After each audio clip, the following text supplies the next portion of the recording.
बच्चों, मैं कुछ कंटिन्यूसली वीडियो आपको आपके जो यूपी बोर्ड के फिर बच्चे हैं उनके फिजिक्स के एग्जाम तक लगातार बहुत इंपोर्टेंट क्वेश्चंस की वीडियो डालूंगा। प्लीज आप इनको सुने, समझें और देखें, क्योंकि देखने और सुनने से जल्दी लर्न होता है कंपैरेटिव आप अगर पढ़ेंगे उसके कंपैरेटिव। और आपका कोई फ्रेंड है जो 12th क्लास में स्टडी कर रहा हो यूपी बोर्ड का, उसको सेंड करें। जो मैं आपको इंपोर्टेंट क्वेश्चन कराऊंगा, आप यकीन कीजिए लगभग मैं 30 तारीख तक से पहले पहले आपको लगभग 50 क्वेश्चन एक्सप्लेन करूंगा, उसमें से 10 क्वेश्चन आने की संभावना बहुत स्ट्रांगली है। तो बहुत इंपॉर्टेंट क्वेश्चन मैं आपको एक्सप्लेन करूंगा, इजीली आप वीडियो देखेंगे आपके दिमाग में याद हो जाएगा। तो प्लीज वीडियो जरूर देखें और अपने दोस्तों को भेजें और सब्सक्राइब कराएं।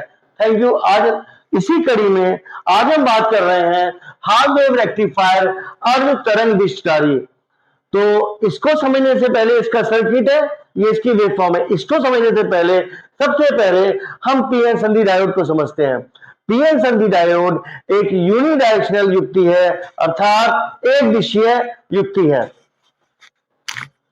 देखो इसका क्या मतलब है एक दिशीय का? इसका मतलब है ये जो सिंबल है पीएन संधि डायोड का, इसका ये पी लेयर है और ये एन लेयर है। इसको पी कहते हैं पॉजिटिव, इसको एन फॉर नेगेटिव। अगर हम पॉजिटिव को सप्लाई में पॉजिटिव वोल्टेज दें, धन वोल्टेज दें, और इसको ऋण वोल्टेज दें कंपैरेटिवली, तो ये ऑन हो जाएगा, इसमें होकर करंट बहेगी और पी से एन की ओर करंट बहेगी। अगर हम पी को पॉजिटिव रखें और एन को नेगेटिव। अगर हम इसकी उल्टी पोलैरिटी लगा दें, यहां पर हम नेगेटिव वोल्टेज लगा दें पी पर और एन पर पॉजिटिव वोल्टेज लगा दें, तो इसमें करंट फ्लो नहीं होगा, इसमें कोई धारा नहीं बहेगी। इसका मतलब ये हुआ इसमें इलेक्ट्रिक करंट केवल तभी फ्लो होता है जब पी को पॉजिटिव मिलता है और एन को नेगेटिव पोटेंशियल मिलता है, नेगेटिव विभव मिलता है बैटरी द्वारा। अगर उल्टा पोलराइज करोगे, उल्टा अभिनति करोगे, रिवर्स अभिनति करोगे, उत्क्रम अभिनति करोगे, तो इसमें धारा नहीं बहेगी। अगर आपको ये बात क्लियर है तो इसके आधार पर हम इसको क्लियर कर सकते हैं। एक बात और आपको क्लियर होनी चाहिए, एसी वोल्टेज क्या होती है?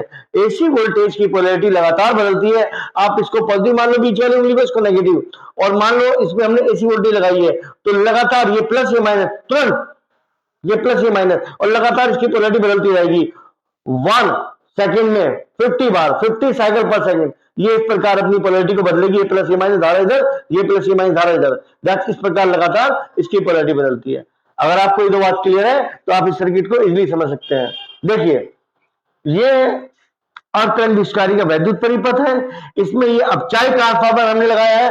अपचाई ट्रांसफार्मर वह ट्रांसफार्मर होता है जो हाई वोल्टेज को लो वोल्टेज में कन्वर्ट करता है, क्योंकि आपके घरों में 220 वोल्टेज की सप्लाई आती है, जबकि आपके जो इलेक्ट्रॉनिक्स इक्विपमेंट होते हैं वो 12 वोल्ट या फिर ज्यादा से ज्यादा मान लो 16 वोल्ट पर चलते हैं, 20 वोल्ट पर चलते हैं, उससे ज्यादा वोल्टेज पर ऑपरेट नहीं होते हैं। तो उनकी डीसी वोल्टेज, ऑपरेटिंग वोल्टेज बहुत कम होती है।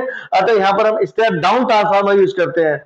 इसकी सेकेंडरी कॉइल के सिरों के मध्य, टर्मिनल्स के मध्य, S1 S2 के मध्य हम डायोड डी व रेजिस्टेंस आर को सीरीज में जोड़ देते हैं। जो भी रेजिस्टेंस आप जोड़ रहे, जो भी लोड जोड़ रहे हैं, उसको सीरीज में जोड़ देते हैं।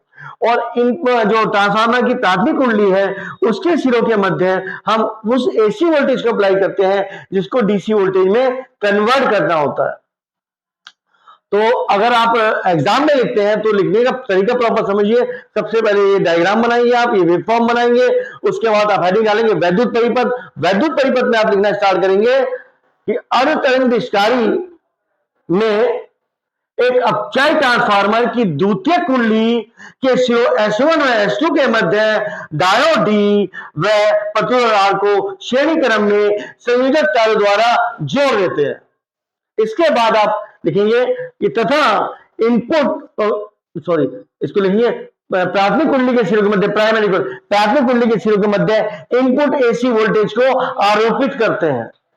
इसके बाद आप वर्किंग लिखेंगे, कार्यविधि में लिखेंगे माना इनपुट एसी वोल्टेज के प्रथम अर्धधारात्मक चक्र में। आपको फर्स्ट ऑफ ऑल मानना पड़ेगा कि माना इनपुट एसी वोल्टेज के प्रथम अर्धधारात्मक चक्र में, जब पूरी साइकिल है ये पॉजिटिव है ये नेगेटिव है, एक कंप्लीट साइकिल में आधे टाइम से ये पॉजिटिव होती है और आधे टाइम नेगेटिव, मतलब इसकी पोलैरिटी बदल जाती है। तो माना इनपुट एसी वोल्टेज के प्रथम अर्धधारात्मक चक्र में ट्रांसफार्मर की द्वितीय कुंडली का सिरा S1 धनियों पर तथा S2 ऋणों पर होता है, मतलब ये पॉजिटिव होगा और ये नेगेटिव होगा।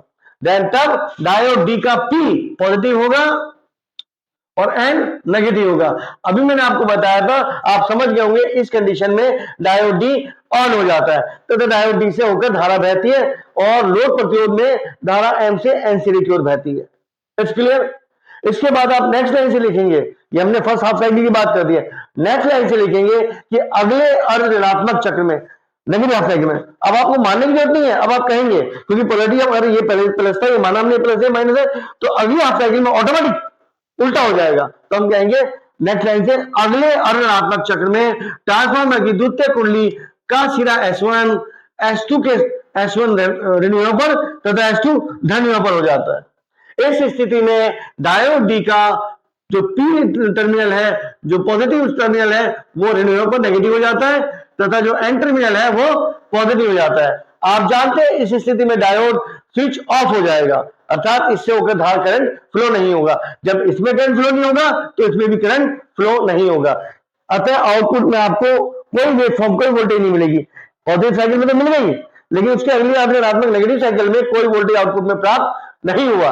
इसका मतलब ये होगा कि केवल पॉजिटिव साइकिल, अर्ध पॉजिटिव साइकिल, अर्ध धनात्मक चक्र ही आउटपुट वोल्टेज में प्राप्त होते हैं। इसमें जो लोड प्रतिरोध है उसमें केवल पॉजिटिव साइकिल ही प्राप्त होते हैं, नेगेटिव साइकिल प्राप्त नहीं होते हैं। तो इसलिए हम इसको कहते हैं अर्ध तरंग दिशकारी। इसने केवल आधी तरंग को डीसी वोल्टेज में बदला है। इट्स क्लियर बेटा, थैंक यू।